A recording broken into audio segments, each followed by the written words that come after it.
في هذا القرآن من كل مثل, an example of everything. You want to see any kind of relationship, any kind of transaction, there is a parable in the Quran. You want to see a husband and wife working towards Allah, you look at Ibrahim and his wife Sarah, at Zakaria and his wife. You want to see a good man and an evil woman, you see Lut and his wife, Nuh and his wife. You want to see a good woman and a wretched man, you see Asiya and Fir'aun. You want to see an adopted son and a tyrannical father, Fir'aun and Musa. You want to see a person who commits a major sin in error, murder, death, manslaughter, killing, and his repentance and reformation and personal development, you look at Musa alayhi salam.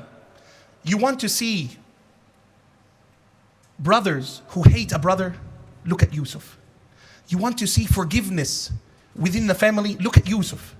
You want to see a brother who loves his brother and tries to save him, look at Yusuf alayhi salam. You want to see a father who is patient with disobedient children, look at Yaqub.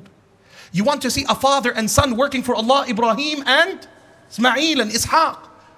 You want to see a marital relationship where a husband and wife assist one another in good, you look at our Nabi Muhammad sallallahu alaihi wasallam and his wives.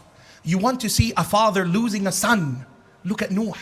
You want to see a father having a son, leave him for the dunya, leave him for kufr, look at Nuh. You want to see daughters who assist their father, look at Lut. Everything is in the Quran. It gives you a parable to your life that you assume it, but you have to open it.